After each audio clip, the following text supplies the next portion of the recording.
what's the use of two strong legs if you only run away? And what use is the finest voice when you have nothing good to say? What good is strength and muscle if you only push and shove? And what's the use of two good ears when you can't hear those you love? It's not just what you're born with, it's what you choose to bear. And it's not how big your share is, but how much you can share. And it's not the fights you dreamed of, but those you really fought. It's not what you've been given, it's what you do with what you've got. Yeah, it's not just what you're born with, it's what you choose to bear. And it's not how big your share is, but how much you can share. And it's not the fights you dreamed of, but those you really fought. It's not what you've been given, it's what you do with what you've got. Welcome back to Seeds of Revolution. This week, I'm very excited to have one of our friends, friend of the podcast and friend of Camas, here to discuss with us the history of Camas. We have Allan Antliff. Allan is a professor of art history at the University of Victoria, a lifelong anarchist and anarchist activist, and a co-founder of Camas Books and Info Shop. Thanks for joining Seeds of Revolution, Allan. Yeah, sure. No problem. So how did it all begin? I know it's a big open-ended question, but I wanted to have you on so you could share with us and with our listeners the story of Camas. I know it got started in 2007. Here we are in 2025, and it's still going strong, and you're one of the people we have to thank for that. Yeah, it's a remarkable endeavor, and of course, I was just one of many who initiated Camas. It started with a core group of about 5 people, and grew from there.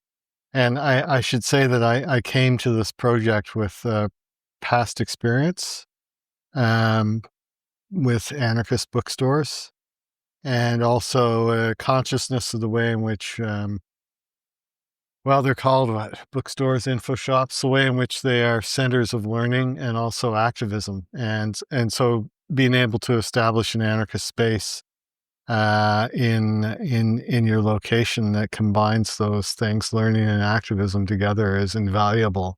Why is that invaluable? Because when I think about it, when I reflect back on my own life and travels, whether it's anarchism, whether it's socialism, but these sorts of local bookshops and info shops are integral to the left movements all across the world. Why is that such an important part of, anarchist praxis? Well, I would distinguish between bookstores run by centralized political organizations like communist parties or other leftist institutions, and anarchist bookstores, info shops, because anarchist bookstores, info shops operate on an ethos of skill sharing, anti-hierarchical organizing, and they're more open. And whereas the examples I've seen of bookshops run by hierarchical organizations, whatever they call themselves, socialist, fascist, whatever, they are inevitably top-down experiences, quite often with financial backing from a political party or organization that dictates the content and so forth. There isn't the kind of organic empowerment that one experiences with an anarchist space. Is that what drew you to anarchism initially, that sort of empowerment? For sure. The diversity, the politics of compassion, which are so important for anarchism. There's a politics of empathy there too. And it just makes sense when we're trapped in a world of borders. It makes sense to look for those who are seeking to go beyond that. Because what states produce right now is nothing but mayhem, exploitation, war, over and over and over, inequality. The record is clear.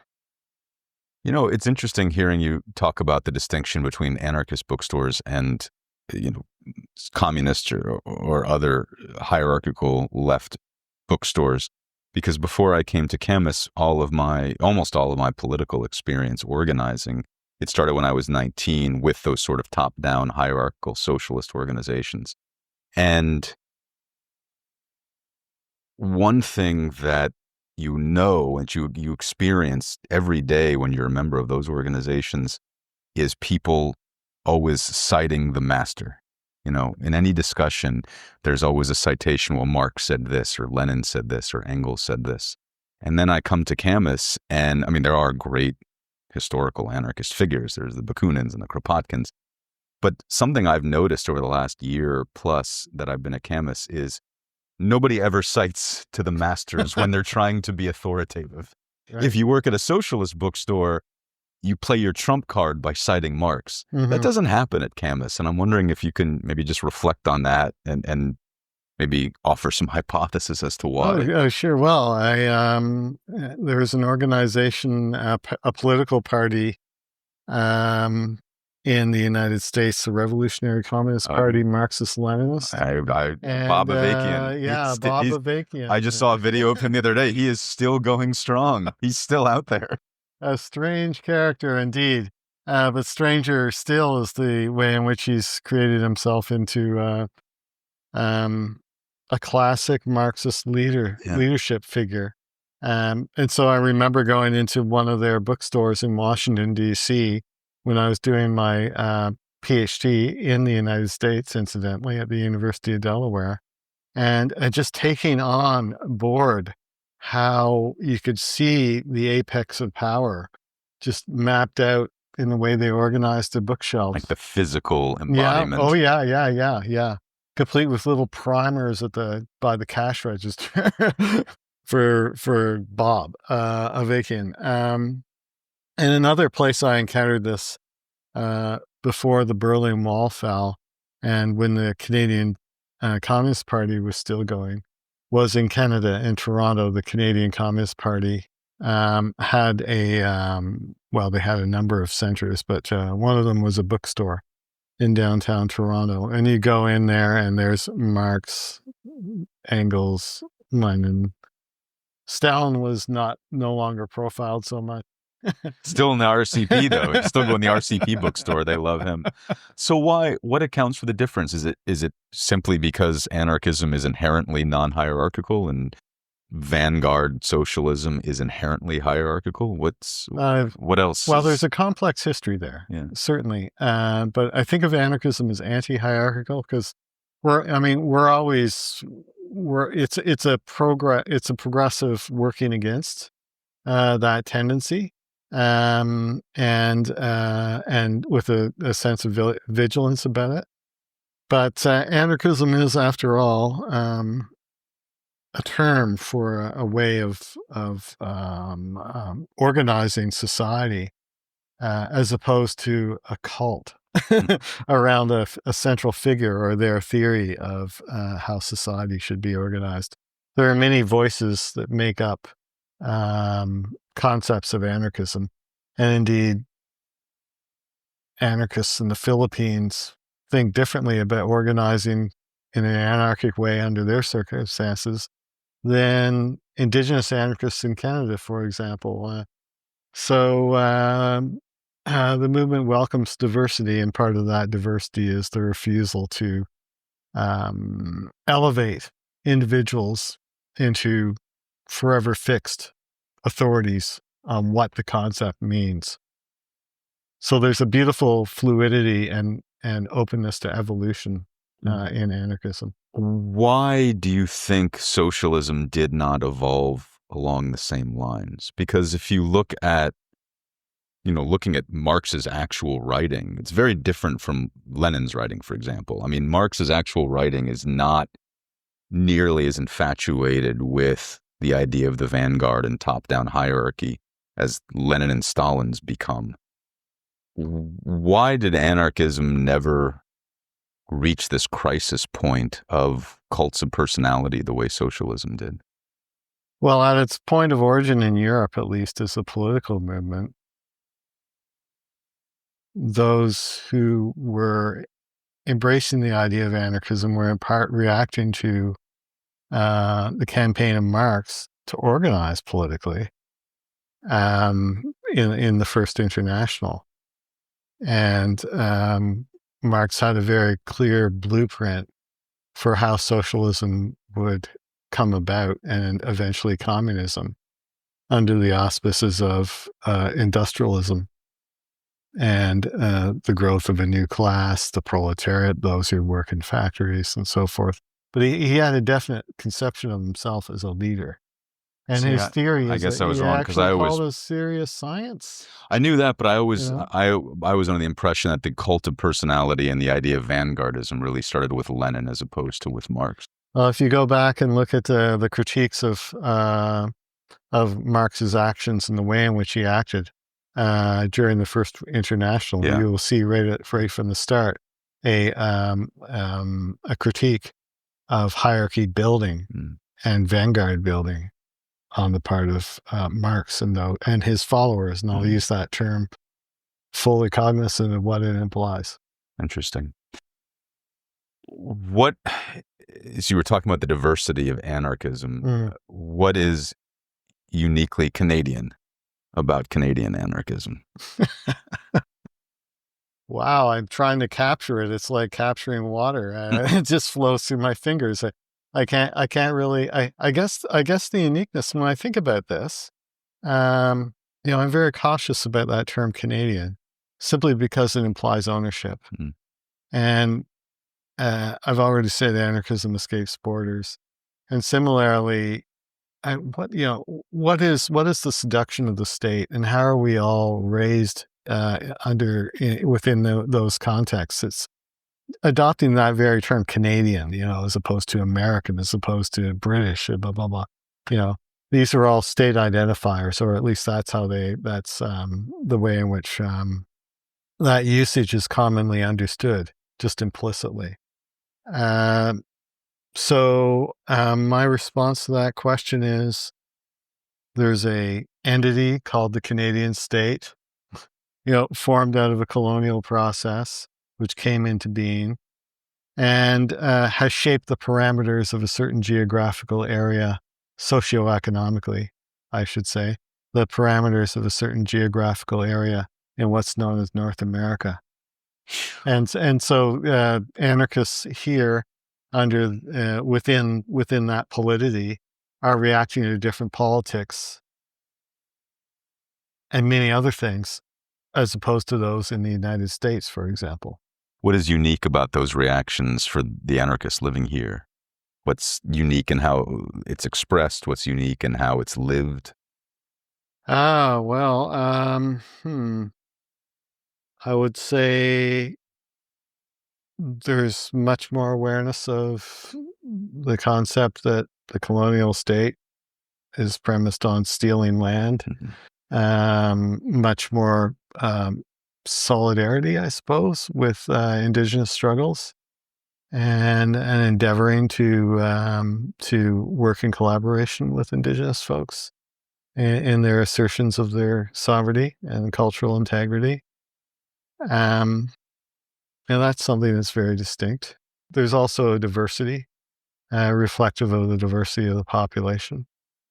So over the years, anarchism in Canada has evolved along different trajectories in relation to different emigre communities.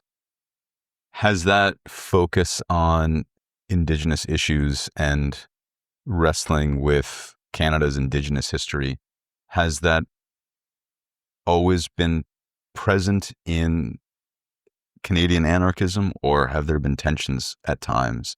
Has the embrace of anti-colonial indigeneity, is that a more recent manifestation? Because I know at times a left project can often be very much in tension with Indigenous projects, certainly before the 21st century, the late 20th century. Is there a history of tension between anarchism and Indigenous Canadians, or has that always been a more peaceful, productive coexistence? I would I did a dialogue with Gord Hill, who's a Kwakwaka'wakw, indigenous sovereignist, anarchist, and I asked Gord to engage with me in that interview / dialogue. I called it a dialogue with many voices because I was simultaneously going, and Gord also, going into the history of anarchist publications and things we were aware of going back to the 1970s in terms of concrete, on-the-ground solidarity between anarchists, non-Indigenous anarchists, and Indigenous activists, and also crossovers in terms of identity. Indigenous folks identifying as anarchist. I mean, Gord's one of them. And so there's examining the rich histories related to anarchists being involved in different Indigenous struggles, and why they're involved, what they learned, and so forth. And the way in which anarchism is impacted on Indigenous communities, like who in the non-Indigenous world is stepping up to work with us. Who's putting themselves on the line with us, or who recognizes the primacy of taking care of the earth with us. These things, there are many affinities that build into shared struggles and ultimately a kind of mutual aid that has legs. Was that always the case, or was there a period of anarchist activism in Canada in which anarchists were not as sensitive to Indigenous struggles? Well, I know an anarchist who sadly passed away. His name was Federico Arcau, and he came to Canada by way of the Spanish Civil War and being a refugee from that war, an anti-fascist fighter when he was a teenager. He ended up in Windsor, Ontario. He was also deeply networked with anarchist communities in Toronto and Montreal as well. And these were immigrant communities from Europe. Their anarchism was rooted in the experience of anarchist syndicalism, of armed struggle, very much oriented around the European perspective. The trade union, Spanish experience. Yeah, and fair play to them. I mean, that's what they brought with them to here. And amongst those folks, and we're talking like 1930s, 40s, 50s, I have not detected much in the way of awareness of the oppression of Indigenous peoples, a full-on awareness of the nature of the Canadian state as a colonial entity. That evolves during the 1960s, really, in anarchist publications and so forth. It's right there in the 70s. Is that a product of the radicalization that was going on all over the world in the 1960s and 70s? There is a process of renewal. And I'd also say it's indicative of what I said before about anarchism, that it's evolving, that it's open. It's open to learning and change. If, as an evolving ideology, what do you see as its next stage of evolution? Well, gosh, I mean, we're all facing on a global level as a profound crisis rooted in industrialism and the mechanisms of capitalism. And so I see a shared fight across multiple situations. I'm always intrigued by the way in which anarchism can different strategies that anarchists have evolved over time to get the word out and to have an impact on society, and those will vary according to circumstance.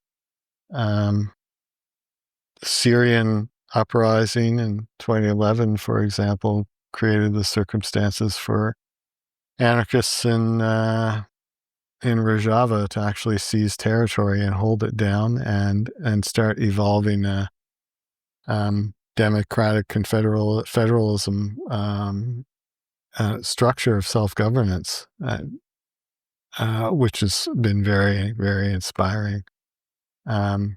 On the other hand, there are other situations where, and they are beleaguered and under assault from the Turkish state, and also the new Syrian government is not exactly friendly towards them and what they represent.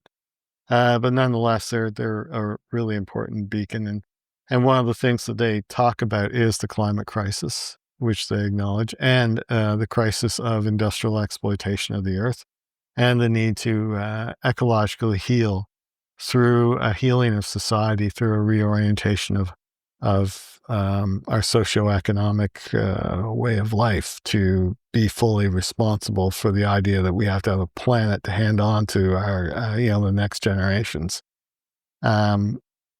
So yeah, that's a full-on example of anarchism in action. But then there are other examples where there's partial realizations depending on the project around the world. As humble as something like Food Not Bombs in the Philippines, for example, feeding people who don't have any food, or people doing squatting.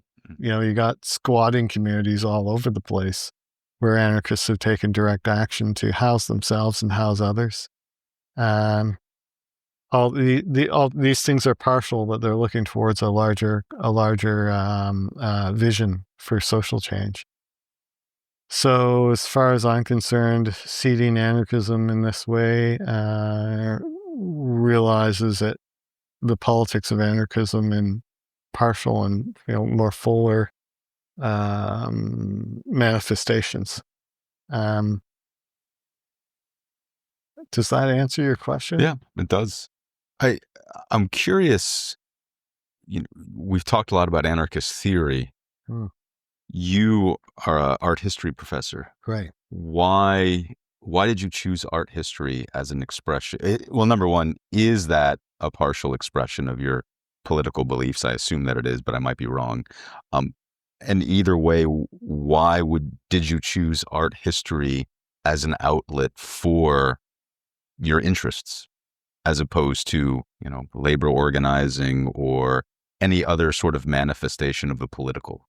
Because the art is an incredibly important manifestation of the political. I agree. But there are many others. There's economic, there's more directly political. Why art? Well, truth is, I didn't stop doing all the other things I was doing when I became an art history professor. I chose to study art history in part because I saw an opportunity to rewrite an important aspect of the history of art in the United States, namely the birth of what people consider to be modern art and its trajectory through the prism of anarchism in the era of World War I, and the way in which the artists were contributing to a larger anarchist movement during that time, where experimentation in the arts was welcomed and taken seriously as an extension of anarchist cultural politics, I guess, a better way. Was that subject to the Red Scare at the time? I mean, were the people who were engaging in that movement, were they? I mean, I would imagine they weren't free of state oppression. Mm-hmm. Yeah. Well, my trajectory goes from 1908, when an anarchist artist, very well known, very influential teacher, his name was Robert Henrine. He was very close with Emma Goldman. Organized a bunch of artists to showcase their work in a artist-organized exhibition where there was no curator other than the artists themselves, and where everyone got equal space on the walls. He conceived of it as a rebellion against the tightly controlled and hierarchical way in which art was organized in the United States through a consortium of art academies, which really had a stranglehold on the art market. A number of these academicians were very influential art critics writing through the New York Times and other mass circulation newspapers. They had exhibitions where they give out prizes and rank the art, and they would refuse art as well. And so the artists that Robert Henry brought together conceived of themselves as independents as opposed to academicians. They were very much alive to his values. He had influenced them to undertake this project of exhibiting their work themselves, free of juries and free of the heavy hand of the academicians, as a counter exhibition. And so this tripped off a whole series of artists run organizing that culminated, in the case of Robert Henry, with him and another anarchist artist getting together to start a free art school at an anarchist center called the Ferrer Center that Emma Goldman and Alexander Berkman and other anarchists in New York had co-organized an entire building that they rented with theater, with lecture hall, and also this art class that Henry and George Bellows, the other artist who's involved in this, ran. And they ran that from 1912 to 1918. And all sorts of artists went through that class.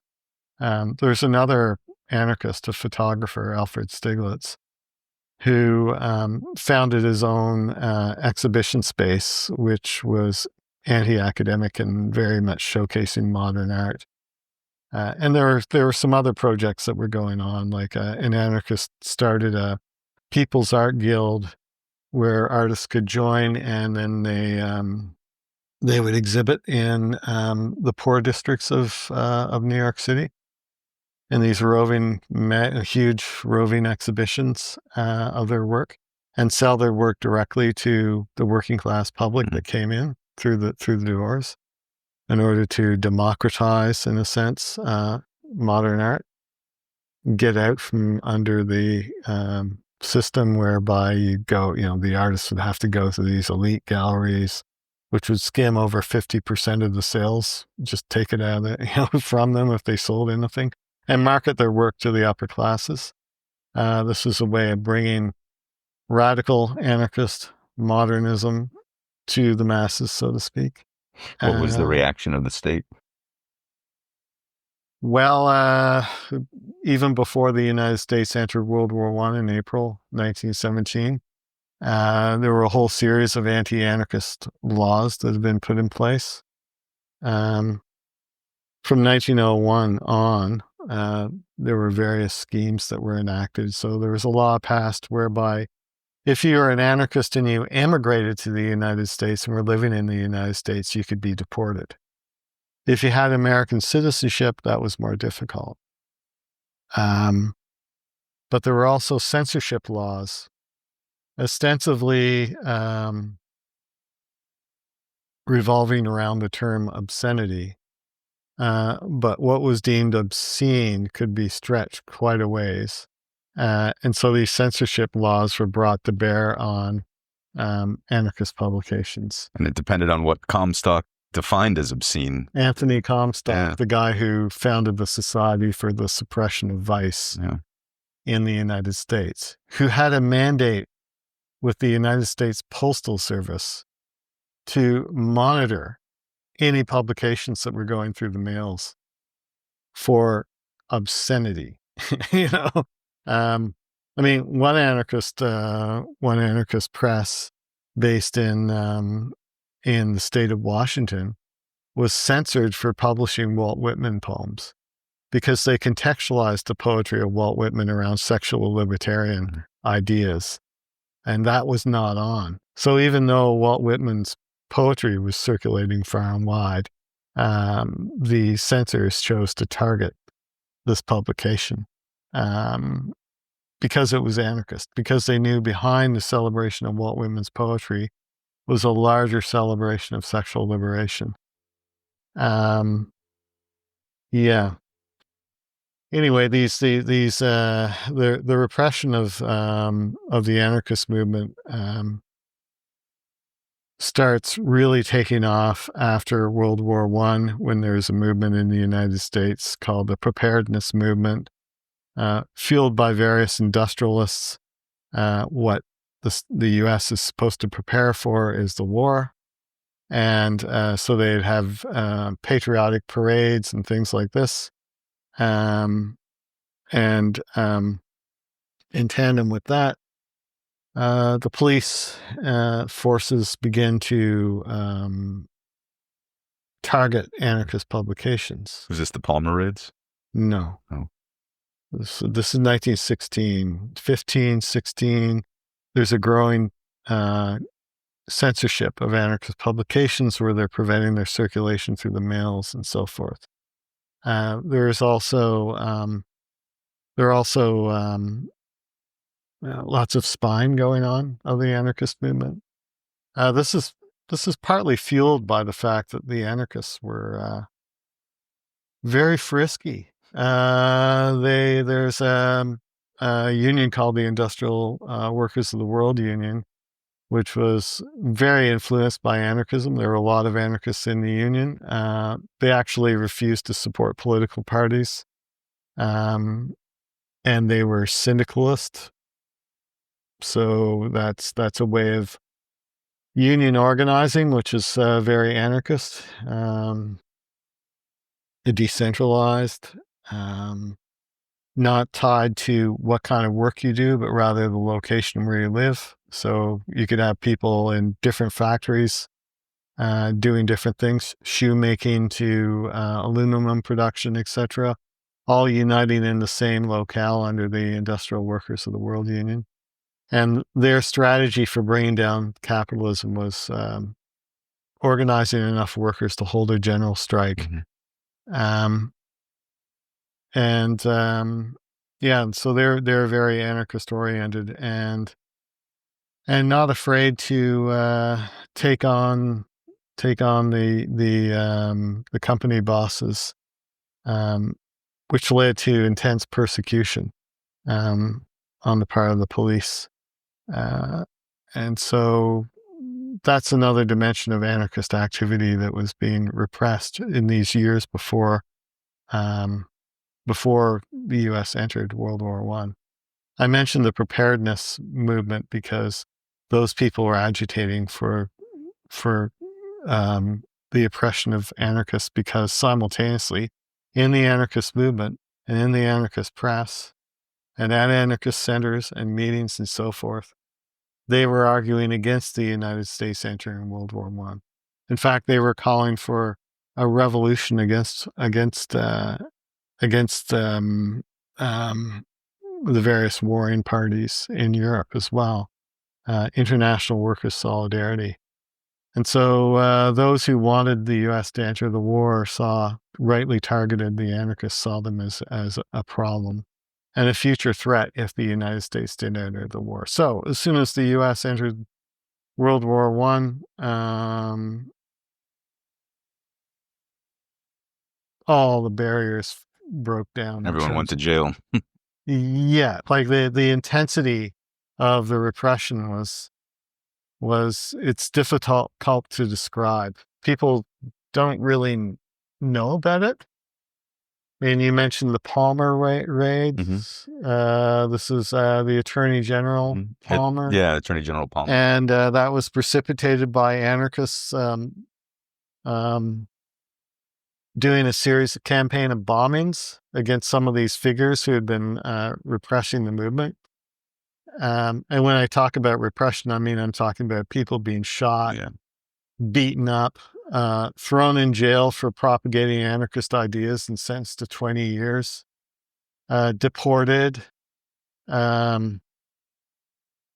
just out of control vigilante actions, like just mobs involving soldiers, police, members of something called the American Protective League, which was just Sounds like thug. Make America Great Again, something like that. Thugs deputized in mass. It was an organization with 250,000 followers, or members, I should say, deputized in mass with a mandate to spy and report on people who are war resistors. So like there's raids on anarchist centers, and so forth. So the Palmer raids were in reaction to anarchists doing a series of bombings against various figures that had been visiting all this mayhem on the movement. The so-called Red Scare should be called the Anarchist Scare. The laws that were being used passed very quickly in Congress, and that were then being used to repress dissent against the United States being involved in the war, were actually anti-anarchist laws. In the book, that's what it says. But this whole process builds in 1916 and really goes wild, so to speak, after April 1917. And the history of anarchist modernism, as I call my first book, involves the rise of an association of modern experimentation in the arts with anarchist politics, all these anarchist artists being involved in modern experimentation in painting, photography, sculpture. And then with the advent of World War I, the increased repression of the anarchist movement was spills over to the repression of this kind of experimentation, the sites of experimentation where this kind of art production is sustained and exhibited, they're targeted. So the Ferrer Center where Robert Henry was teaching his class, it shuts down in 1918 because there have been cop raids and so forth. And the gallery where the other important promoter of modern art, Alfred Stieglitz, was showing his experiments in modernism, that shuts down because he's just collapsing under the pressure of the war. He's so discouraged by it. And simultaneously, a new version of what it means to be radical comes to the fore, because Lenin's taken over Russia and this Marxist communist movement is growing in popularity. And their idea of what it means to be a radical artist is that you are subservient to a communist party and the cultural apparatchiks in that party who are going to dictate to you what kind of art you produce, what the content is, and why it's produced. And this is antithetical to the anarchist conception of art, which is the artist's freedom is paramount, right? Art is not to be instrumentalized, nor should life be instrumentalized. Artists can define for themselves what counts as anarchism in art. It can be debated, it can be contested, etc., but freedom of expression is the foundation.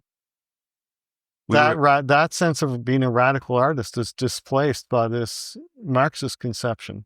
And so after 1920, the Marxist conception comes to the fore, and the connection between modern art and anarchism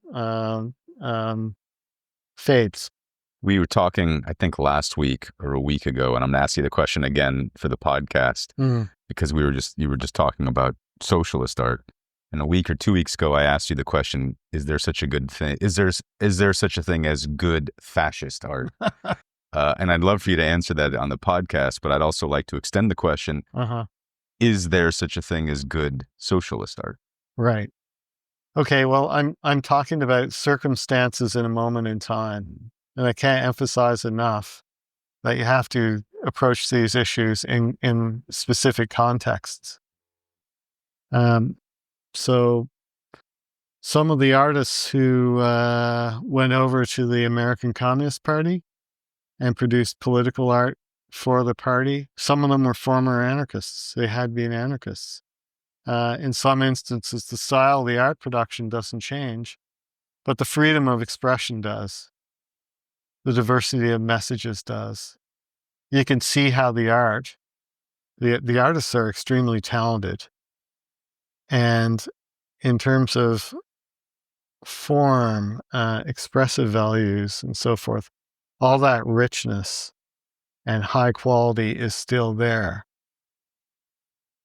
But it's spouting party politics and political lines and so forth. So in a way, really good art is captured for by bad politics. So gosh, I mean, is there good fascist art? I think in fascist terms, there's superb fascist art. Have you ever seen Leni Riefenstahl's I mean, that's the Triumph of the classic. Will? Of course, that's a classic example. And with the jump cuts and if you talk to innovative angles and all that stuff. If you talk to any contemporary movie maker, they'll say it's a great movie. And you can go back to Sergei Eisenstein, a very innovative filmmaker, producing art for the Soviet state under situations where there's a cultural dictatorship machine going on, where eventually, within his lifetime, people are going to be jailed and murdered, as the criteria, the commissars changes, and some artists fall out of favor, right? Yeah. So this is what I mean by good art that's captured by bad politics. That's a fact of history, and that has happened many times. And then there's the reversal of perspective trick that I was just playing where, well, from a fascist point of view, that's fantastic. So, it just begs the question, what do you mean by good art, right? It's not a value-free term. Right? Well, part of the reason I like that question is because the answer reveals something about who's providing the answer. The answer will reveal what you think is what you mean by art. Yeah. Because that's what's more important. It's not what I mean by art. What I'm more interested in is what you mean by art. So if I ask you, is there such a thing as good fascist art or good socialist art, then that reveals, in a sense, what you think art is or what it should be. Sure. Based on how you answer it. Sure. I asked you, my first question was about Camas. Yeah. And then we spent the last 42 minutes talking about anarchist theory and art. And so I want to go back to Camas. No. I want to go back to Camas. So we're just two cats, we're all over the place. So 2007, you and some friends sit down and decide what? You decide that Victoria needs an anarchist bookshop. Yeah. Well, I had been before I embarked on my time as an art historian. I'd been involved in various community-based projects, and I guess I won't go into that because that is to say that I've always been interested in anarchist institution building, always, and I've always recognized it as vital. In my own history as an anarchist, one of the places that helped me so much in terms of developing my politics and the realization that there was a really vibrant anarchist movement in Canada was, can you guess? Left Behind. A bookstore. Left Behind? No. Okay. No, that was a good guess, though. I don't know where Left Behind is. Oh, I thought that was, I read, what am I thinking? It was the alternative bookstore in Montreal. Kick It Over, that's what I was thinking of. Oh, you're thinking of the journal Kick It Over? Yeah, the journal. Well, at this anarchist bookstore in Montreal, I could get all these anarchist journals produced in Canada and also in Europe and in French as well as English. And so it was a space of learning for me. I used to actually travel to Montreal from the city where I grew up in Ontario to explicitly go, to go to the store. And so there's nothing like that experience to realize how important it is to build your infrastructure, right? And so that's when the three of you decided to replicate that in Victoria? Oh, no. I'm talking about my own personal history and memory. Okay. What happened in Victoria was I arrived in 2003 and hired by the University of Victoria. And I was welcomed by the anarchist community. A anarchist, Wolf Edwards, who's a composer of contemporary music and also plays anarchist crust speed metal as a guitarist. He had a party for me, and I met like 40 or so people, anarchists here in Victoria, and became aware that there's a really vibrant scene here. There was a journal that was published by some of these folks called Sleeping Dragon that I'd heard of, and I'd seen a few issues of it, which had been founded in 1999 perhaps, and it'd been going for a period of time. Wolf Edwards told me he and some other punk anarchists had a little anarchist bookstore going. Actually, it was like a distro in the back of an army surplus store briefly in the late 90s. But it didn't last. It wasn't really sustainable. But yeah, so wow, I thought, well, this is great. And then I started an anarchist reading circle here as the first step towards building infrastructure, because a reading circle doesn't have to own a building or anything. It can take place in people's living rooms or whatever. But it's also a site of gathering and a place where you can build a movement for next to nothing, actually. Yeah, so I started that and started seeding within those circles the idea of we should do something more. So a couple of the people in the reading circle began talking about starting a book fair. And one of them had come to Victoria from Edmonton, where he had been involved in a reading circle that I established in Edmonton, because my first job at a university was in Edmonton at the University of Alberta from 1999 to 2003 before I came to Victoria. And there I'd started a reading circle, and from that reading circle kicked off a book fair. And so when he moved to Victoria, he came with that idea. But in terms of the bookstore, there are two people who got in contact with me and proposed the bookstore, and that was Dennis Zarelli and Verinda Palacios. And they also contacted Wolf Edwards. And so in 2005, myself, Wolf, Dennis, and Verinda met at Dennis and Verinda's home. They ran their own T-shirt operation, producing T-shirts. They called themselves Tsunami Productions. They're very DIY punk folks. They were used to jump starting things from nothing. Yeah, so we had this meeting to discuss the need for an anarchist bookstore, a social space in Victoria, and the name that we decided on was Black Raven. And I proposed the term Black Raven because I was thinking of this poem by George Woodcock. Oh, yeah? Yeah.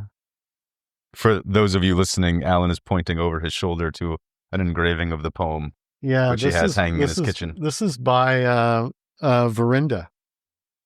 And I'll just read the poem. Yeah, please. When I die, let the black rag fly, raven falling from the sky. Let the black flag lie on bones and skin that long last night as I enter in. For out of black soul's night have stirred dawn's cold gleam, morning's singing bird. Let black day die, let black flag fall, let black rag fly, let raven call, let new day dawn of black reborn.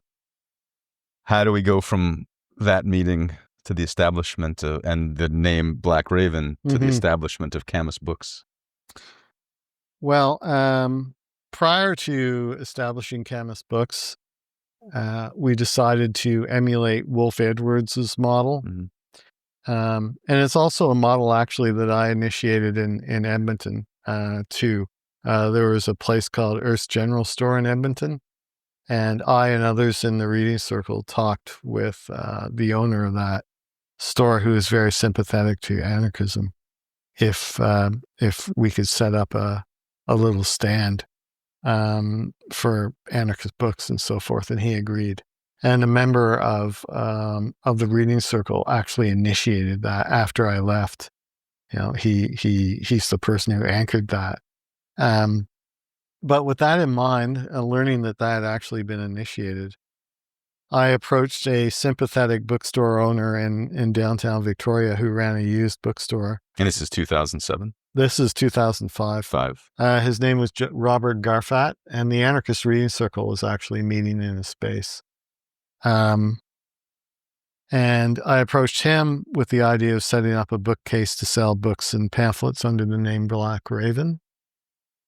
And so he agreed. And Wolf Edwards had saved a bunch of books and pamphlets from the punk anarchist operation that he had been involved with, I'd say in the mid-1990s. And so he unpacked those and gifted them to me and Dennis Sorelli. Dennis and I bottom-lined that operation. So from 2005, 2006, we had this little info shop, like kind of in this used bookstore, a Black Raven shelf, and Dennis began ordering books from AK Press and other small press anarchist publishers. So we had a little kind of kiosk, so to speak. And early in 2007, Dennis met with me to relate that he had a prospective location for Black Raven Books because a used bookstore was closing at a storefront location. And this location was on Quadra Street, and it would evolve into the original location for Camas Books. But what's the story here? Again, I mentioned that when I came to Victoria, the anarchists had deep roots here already. And the community was multi-generational. And someone who's very sympathetic to the anarchists was the owner of Cafe Fantastico, which had a building on Quadra Street, and it was divided into two units. The storefront location facing Quadra Street was this used bookstore. It was closing. And so Dennis knew the owner of Cafe Fantastico, approached this person and said, would you be willing to rent it to me? Or like a bookstore group that I want to start. And he said, sure, I'll rent it to you for a year, but you have to be aware that I'm going to be demolishing the false wall and expanding my coffee shop eventually. So after the first year, I'm going to be renting it to you month by month, and you have to be prepared to leave whenever. So Dennis told me that he told the coffee shop owner that, this probably won't last more than a year. As part of his pitch to secure the rental. And now it's 2025. yeah, it's quite something. Anyway, we talked about this opportunity and agreed to split up our efforts because I wanted to start a large scale book fair in Victoria and gathered together a collective that could realize that. And Dennis had already been talking with other people about joining the Black Raven Collective and really initiating this. So we kind of went our separate ways in a way, but we were in touch. And so with the new people that were gathered together, I mentioned a consciousness of indigenous sovereignty, deep rooted in the anarchist community, and that was certainly the case in Victoria. And so the folks who joined the discussion about launching a bookstore said to themselves, we should think about the relationship of anarchism and decolonization really, really seriously. And so they decided to rename the bookstore Camas Books in recognition of the sovereignty of the Lekwungen speaking peoples on whose territory the bookstore stands. And they did so in consultation with Cheryl Bryce, who is a cultural activist with the Songhees Nation. And Cheryl worked with them to establish protocols for Camas in terms of what Camas is dedicated to, and the fact that Camas Books is named after the Camas flower, which was a food source for the indigenous peoples of this region, and still is harvested. So the name recognizes indigenous sovereignty, and it also signals anarchist solidarity with that sovereignty, and anarchists looking towards themselves and their movement in a spirit of decolonization. We're running up against an hour, and I'm not going to ask you to trace the last 20 years of history, but going from 2007, now looking at Camas in 2025, what has changed? What has been most significant for you? What part of the Camas Book and Info Shop institution and experience are you the most proud of? I would say that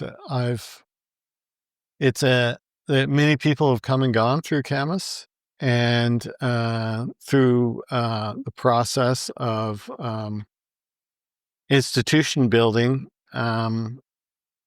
there's a format for organizing that has been built out of many insights and many points of wisdom. I don't know how to put it, but I've just been a contributor towards building a project that's truly sustainable, that has politicized hundreds of people, coming through as volunteers and walking out as anarchists. And we periodically hear from people who are now elsewhere in the world who contact us and talk about how anarchism, they learned about it at Camas. The wonderful thing I'd say about Camas is that you learn through doing.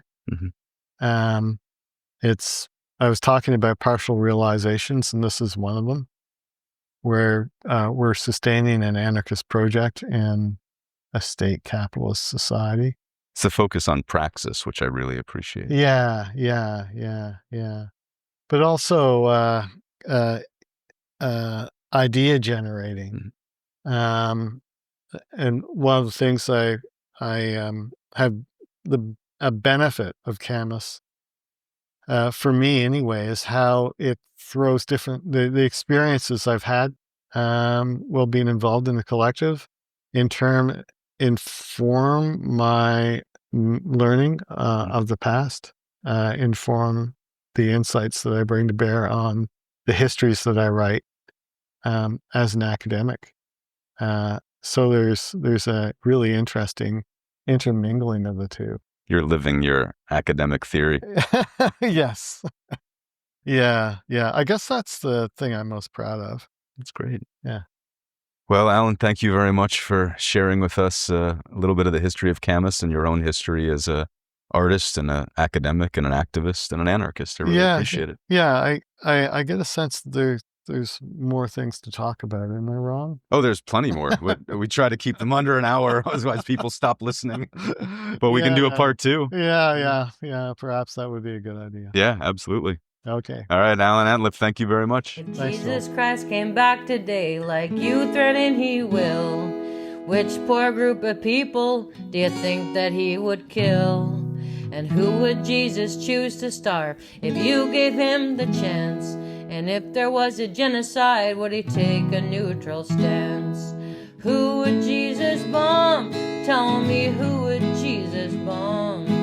Would it be kids in Palestine, or how about Vietnam? Would Jesus bomb the atheists, the Muslims, or the Jews? I want you to ask yourself, well, what would Jesus do? I want you to ask yourself, well, what would Jesus do? Would he say it's complicated and there's sinners on both sides? Would he say that some people, they just deserve to die? If Jesus Christ rose from the dead and on a sidewalk slept, would you extend your hand to him or just watch where you stepped? Who would Jesus bomb? Tell me, who would Jesus bomb? Would it be kids in Palestine, or how about Vietnam? Would Jesus bomb the atheists, the Muslims, or the Jews? I want you to ask yourself, well, what would Jesus do? I want you to ask yourself, well, what would Jesus do? Would Jesus hate the gay folk, the queer folk, or the trans? Would he suggest they end their lives according to God's plans? Jesus tell a homeless man to get a fucking job, or turn his back on the poor? Would Jesus be a snob? Who would Jesus bomb? Tell me, who would Jesus bomb?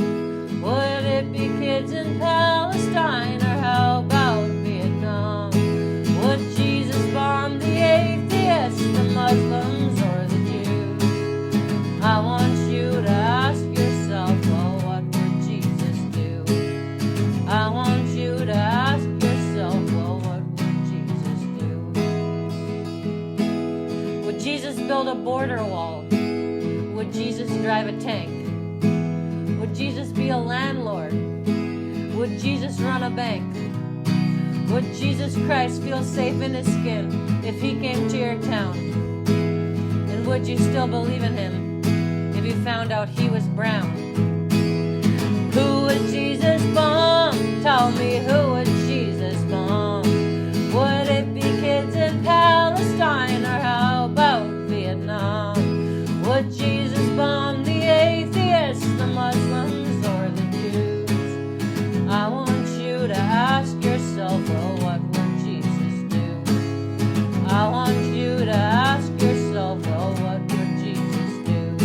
Yeah, who would Jesus bomb? Tell me, who would Jesus bomb? Would it be kids in Palestine, or how about Vietnam? Would Jesus bomb the atheists, the Muslims, or the Jews? I want you to ask yourself, well, what would Jesus do? I want you to ask yourself, well, what would Jesus do? I want you to ask yourself, well,